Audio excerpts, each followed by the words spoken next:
घास वाली। यह कहानी मुंशी प्रेमचंद्र द्वारा लिखित है। मूलिया हरी हरी घास का गट्ठा लेकर आई तो उसका गेहुआ रंग कुछ तमतमाया हुआ था और बड़ी बड़ी मद भरी आंखों में शंका समाई हुई थी।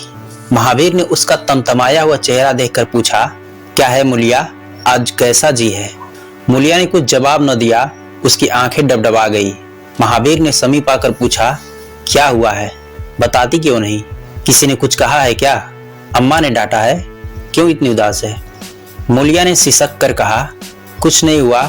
हुआ क्या है, अच्छी तो हूं। महावीर ने मूलिया को सिर से पांव तक देखकर कहा, चुपचाप रोएगी, बताएगी नहीं? मूलिया ने बात टालकर कहा, कोई बात भी हो, क्या बताऊं? मूलिया इस ऊसर भूमि में एक गुलाब की फूल जैसी थी। गेहुआ रंग था, हिरनी की सी आंखें थी, नीचे खींचा हुआ चिबुक, कपोलों पर हल्की लालिमा, बड़ी बड़ी नुकीली पलकें, आंखों में एक विचित्र नमी जिसमें एक स्पष्ट वेदना, एक मूक व्यथा झलकती थी।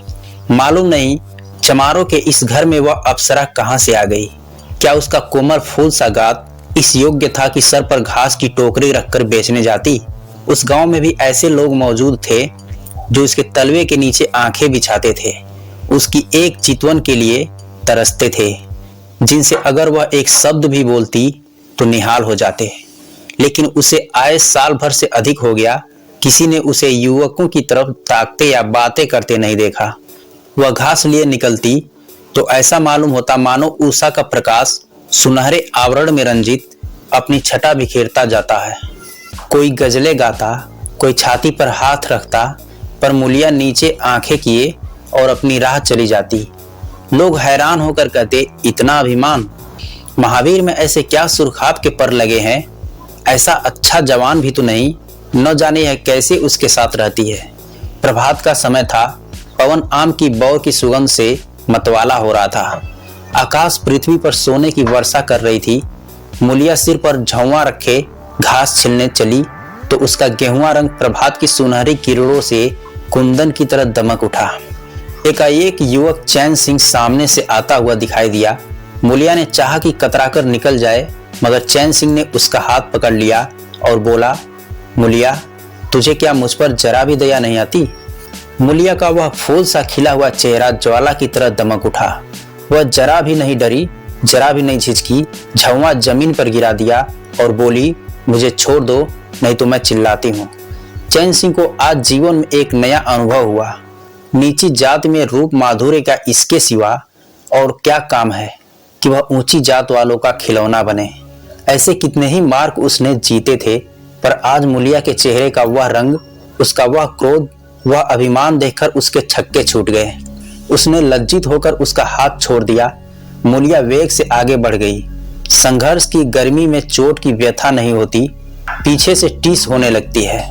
मूलिया जब कुछ दूर निकल गई तो क्रोध और भय तथा अपनी बेकसी का अनुभव करके उसकी आंखों में आंसू आ गए। उसने कुछ देर जब्त किया, फिर सिसक सिसक कर रोने लगी। अगर वह इतनी गरीब न होती तो किसी की मजाल थी कि इस तरह उसका अपमान करता। वह रोती जाती थी और घास छीलते जाती थी।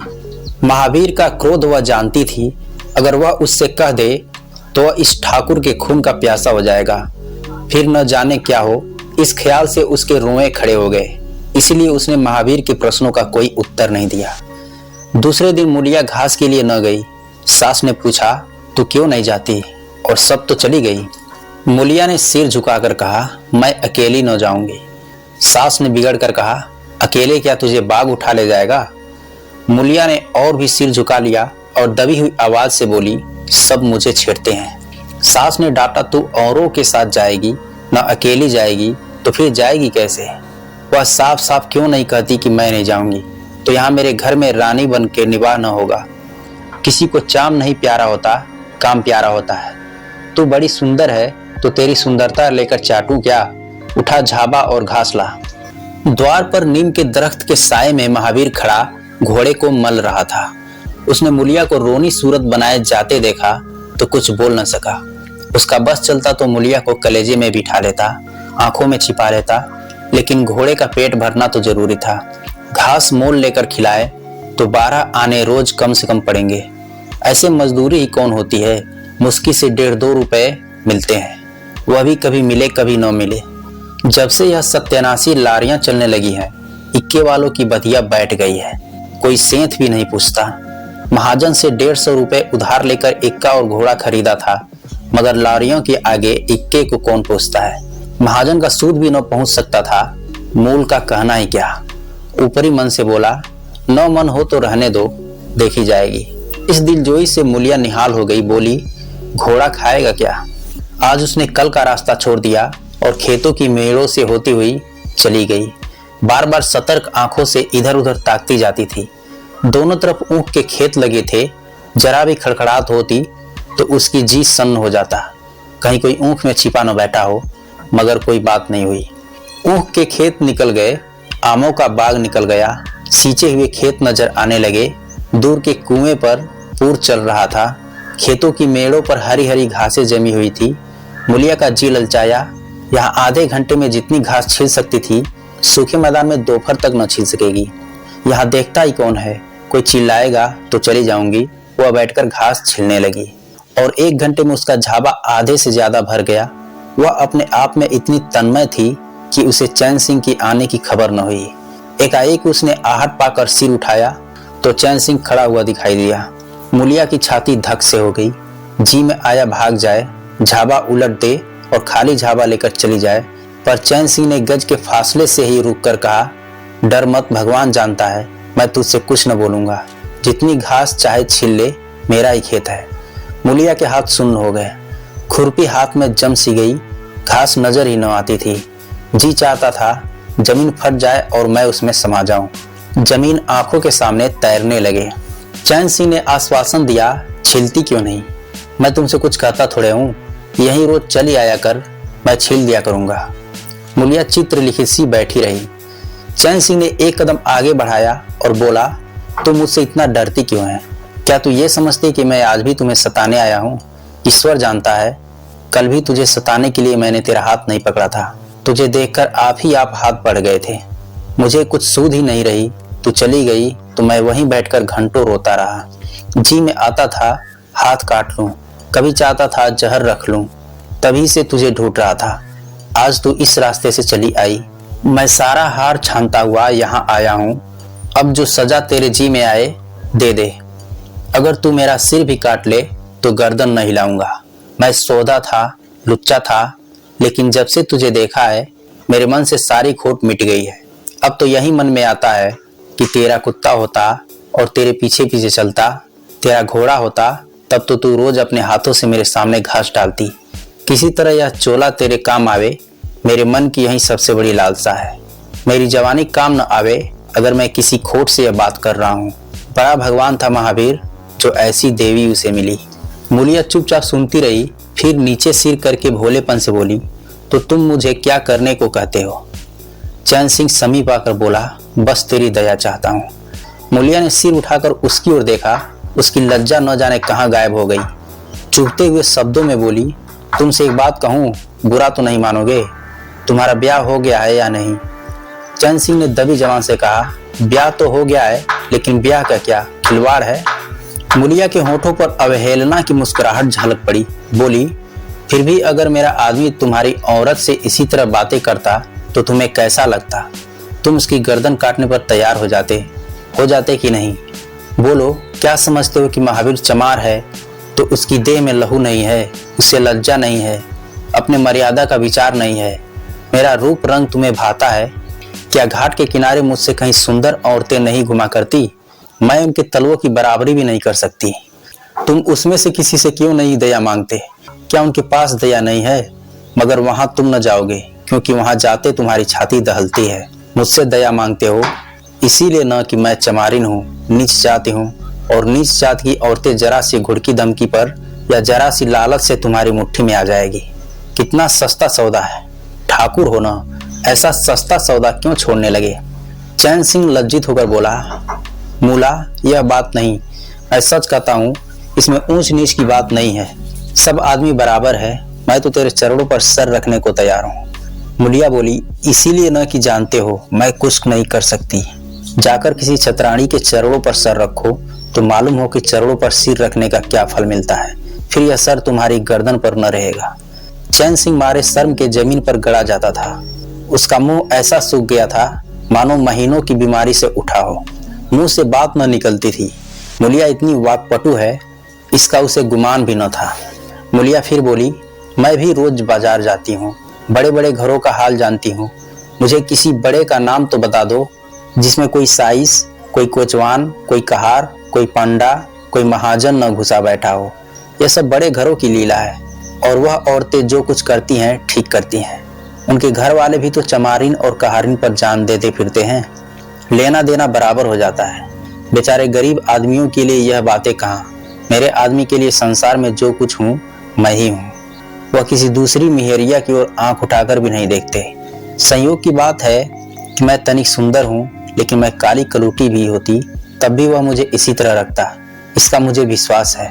मैं चमारिन होकर भी इतनी नीच नहीं हूँ कि विश्वास का बदला खोट से दूं। हाँ, वह अपने मन की करने लगे, मेरी छाती पर मूंग दलने लगे तो मैं भी उसकी छाती पर मूंग दलूंगी। तुम मेरे रूप के ही दीवाने हो ना। आज मुझे माता निकल आए, कानी हो जाऊं तो मेरी ओर ताकोगे भी नहीं। बोलो झूठ कहती हूँ। चैन सिंह इनकार न कर सका।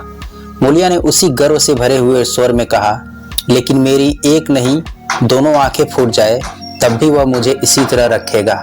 मुझे उठाएगा, बैठाएगा, खिलाएगा। तुम चाहते हो मैं ऐसे आदमी के साथ कपट करूं? जाओ, नहीं तो बहुत बुरा होगा। जवानी जोश है, बल है, दया है, साहस है, आत्मविश्वास है, गौरव है और सब कुछ जो जीवन को पवित्र, उज्जवल और पूर्ण बना देता है। जवानी का नशा घमंड है, निर्दयता है, स्वार्थ है, सेखी है, विषय वासना है, कटुता है और वह सब कुछ जो जीवन को पशुता, विकार और पतन की ओर ले जाता है। चैन सिंह पर जवानी का नशा था। मुलिया के शीतल छींटों ने वह नशा उतार दिया। जैसे उबलती हुई चाशनी में पानी के छींटे पड़ जाने से फेन मिट जाता है, मैल निकल जाता है और निर्मल शुद्ध रस निकल आता है। जवानी का नशा जाता रहा, केवल जवानी रह गई। कामिनी के शब्द जितने आसानी से दीन और ईमान को गारत कर सकती है, उतनी ही आसानी से उनका उद्धार भी कर सकती है। चैन सिंह उस दिन से दूसरा ही आदमी हो गया। गुस्सा उसकी नाक पर रहता था। बात बात पर मजदूरों को गालियां देना, डांटना और पीटना उसकी आदत थी। आसामी उससे थर थर कांपते थे। मजदूर उसे आते देखकर अपने काम में चुस्त हो जाते थे, पर ज्यों ही उसने इधर की पीठ फेरी, इन्होंने चीलम पीना शुरू कर दिया। सब दिल में उससे जलते थे, उसे गालियां देते थे, मगर उस दिन से चैन सिंह इतना दयालु, इतना गंभीर, इतना सहनशील हो गया कि लोगों को आश्चर्य होता था। कई दिन गुजर गए थे। एक दिन संध्या समय चैन सिंह खेत देखने गया। पूर चल रहा था। उसने देखा कि एक जगह नाली टूट गई है और सारा पानी बह चला जाता है। क्यारियों में पानी बिल्कुल नहीं पहुंचता, मगर क्यारी बनाने वाली बुढ़िया चुपचाप बैठी है। उसे इसकी जरा भी फिक्र नहीं है कि पानी क्यों नहीं जाता। पहले यह दशा देखकर चैन सिंह आपे से बाहर हो जाता, उस औरत की उस दिन की मजूरी काट लेता और पूर चलाने वालों की घुड़कियां धमकियां जमाता, पर आज उसे क्रोध नहीं आया। उसने मिट्टी लेकर नाली बांध दी और खेत में जाकर बुढ़िया से बोला, तू यहीं बैठी है और पानी सब बहा जा रहा है। बुढ़िया घबराकर बोली, अभी खुल गई होगी राजा, मैं अभी जाकर बंद किए देती हूँ। यह कहती हुई वह थर थर कांपने लगी। चैन सिंह उसकी दिलजोई करते हुए कहा, भाग मत, मैंने नाली बंद कर दी। बुढ़ऊ कई दिन से नहीं दिखाई दिए, कहीं काम पर जाते हैं ना। बुढ़िया गदगद होकर बोली, आजकल तो खाली ही बैठे हैं भैया, कहीं काम नहीं लगता। चैन सिंह ने नम्र भाव से कहा, तो हमारे यहाँ लगा दे, थोड़ा सा सन रखा है, उसे काट देता। यह कहता हुआ वह कुएं की ओर जा चला। यहाँ 4 पूर चल रहे थे, पर इस वक्त 2 हकवे डेर खाने गए थे। चैन सिंह को देखते ही मजदूरों के होश उड़ गए। ठाकुर ने पूछा, 2 आदमी कहाँ गए? तो क्या जवाब देंगे? सबके सब डांटे जाएंगे। बेचारे दिल में सहमे जा रहे थे। चैन सिंह ने पूछा, वह दोनों कहाँ गए हैं? किसी के मुंह से आवाज नहीं निकली। सहसा सामने से दोनों मजदूर धोती के एक कोने में बेर भरे आते दिखाई दिए। खुशी खुशी बात करते चले आ रहे थे। चैन सिंह पर निगाह पड़ी तो दोनों के प्राण सूख गए। पांव मन भर के हो गए। अब न आते बनता न जाते। दोनों समझ गए कि आज डांट पड़ी, शायद मजूरी भी कट जाए। चाल धीमी पड़ गई। इतने में चैन सिंह ने पुकारा, चले आओ, कैसे बेर हैं? लाओ जरा मुझे भी दो, मेरे ही पेड़ के हैं ना। दोनों और भी सहम उठे। आज ठाकुर जीता न छोड़ेगा। कैसा मीठा मीठा बोलकर बुला रहा है, इतनी ही भिगो भिगो कर लगाएगा। बेचारे और भी सिकुड़ गए। चैन सिंह ने कहा, जल्दी से आ जाओ, पकी पकी सब मैं ले लूंगा। जरा एक आदमी लपक कर घर से थोड़ा नमक लेते आना। वहां के दोनों मजदूरों से तुम भी दोनों आ जाओ। उस पेड़ के बेर मीठे होते हैं, बेर खा लें, काम तो करना ही है। अब दोनों भगोड़ों को कुछ ढाढ़स हुआ। सभी ने जाकर सब बेर चैन सिंह के आगे डाल दिए और पके पके छांट कर उसे देने लगे। एक आदमी नमक लाने के लिए दौड़ा। आधे घंटे तक चारों पूर्व बंद रहे। जब सब बेर उड़ गए और ठाकुर चलने लगे तो दोनों अपराधियों ने हाथ जोड़कर कहा, भैया आज जान बख्शी हो जाए, बड़ी भूख लगी थी, नहीं तो कभी न जाते। चैन सिंह ने नम्रता से कहा, तो इसमें बुराई क्या हुई, मैंने भी तो बेर खाए। एक आधा घंटा का हरज हुआ, यही न। तुम चाहोगे तो घंटे भर का काम आधे घंटे में कर दोगे, न चाहोगे तो दिन भर में भी घंटे भर का काम न होगा। चैन सिंह चला गया तो चारों बातें करने लगे। एक ने कहा, मालिक इस तरह से रहे तो काम करने में मजा आ जाए, यही नहीं कि हरदम छाती पर सवार रहे। दूसरा बोला, मैंने तो समझा आज कच्चा ही खा जाएंगे। तीसरा बोला, कई दिन से देखता हूँ मिजाज नरम हो गया है। चौथा बोला, सांझ की पूरी मजूरी मिले तो कहना, तुम तो हो ही गोबर गणेश, आदमी का रुख नहीं पहचानते। दूसरा बोला, अब खूब दिल लगाकर काम करेंगे। तीसरा, और क्या, जब उन्होंने हमारे ऊपर छोड़ दिया तो हमारा भी धर्म है कि कोई कसर न छोड़े। चौथा, मुझे तो भैया ठाकुर पर अब भी विश्वास नहीं होता। एक दिन चैन सिंह को किसी काम से कचहरी जाना था। 5 मील का सफर था। यूं तो वह बराबर अपने घोड़े पर जाया करते थे, पर आज धूप बड़ी तेज हो रही थी। सोचा एक्के पर चला चलूं। महावीर को कहला भेजा, मुझे लेते जाना। कोई 9 बजे महावीर ने पुकारा। चैन सिंह तैयार बैठा था। चटपट एक्के पर बैठ गए, मगर घोड़ा इतना दुबला हो रहा था, एक्के की गद्दी इतनी मैली और फटी हुई, सारा सामान इतना रद्दी कि चैन सिंह को उस पर बैठते शर्म आई। पूछा, यह सामान क्यों बिगड़ा हुआ है महावीर? तुम्हारा घोड़ा तो इतना दुबला कभी नहीं था, पर आजकल सवारियों का क्या? महावीर ने कहा, नहीं मालिक, सवारियां काहे नहीं है, मगर लारियों के सामने इक्के को कौन पूछता है। कहाँ 2 ढाई 3 की मजूरी करके घर लौटता था, कहाँ अब 20 आने पैसे भी नहीं मिलते। क्या जानवर को खिलाऊं, क्या आप खाऊं? बड़ी विपत्ति में पड़ा हूं। सोचता हूं एक का घोड़ा बेचकर आप लोगों की मजूरी कर लूं, पर कोई ग्राहक नहीं लगता। ज्यादा नहीं तो 12 आने तो घोड़े ही को चाहिए, घास ऊपर से। जब अपना ही पेट नहीं चलता तो जानवर को कौन पूछे। चैन सिंह ने उसके फटे हुए कुर्ते की ओर देखकर कहा, 2-4 बीघे खेती क्यों नहीं कर लेते? महावीर सिर झुकाकर बोला, खेती के लिए बड़ा पौरुख चाहिए। मैंने तो यही सोचा है कि कोई ग्राहक लग जाए तो एक्के को औने पौने दाम पर बेच दूं, फिर घास छिलकर बाजार ले जाया करूं। आजकल सास पतोह दोनों छिलती हैं, तब जाकर 10-12 आने पैसे नसीब होता है। चैन सिंह ने पूछा, तो बुढ़िया बाजार जाती होगी? महावीर लजाता हुआ बोला, नहीं भैया, वह इतनी दूर कहाँ चल सकती है, घर वाली चली जाती है। दोपहर तक घास छिलती है, तीसरे पहर बाजार जाती है, वहां से घड़ी रात गए लौटती है। हलकान हो जाती है, मगर क्या करूं, तकदीर से क्या जोर।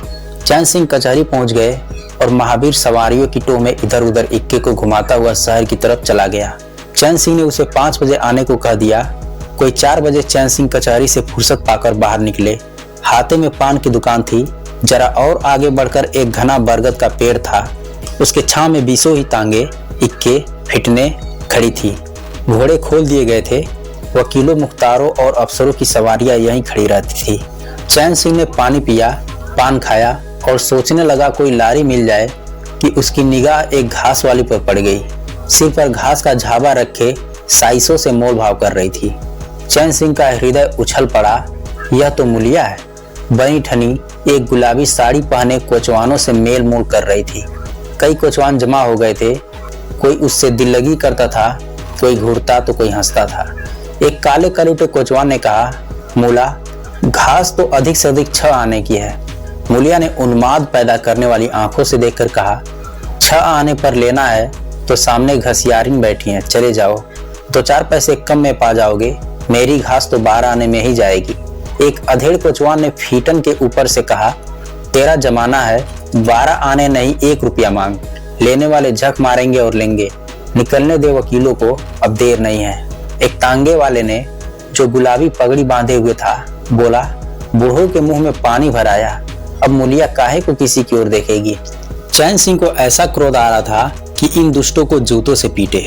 सब के सब कैसे उसकी ओर टकटकी लगाए ताक रहे हैं, आंखों से पी जाएंगे।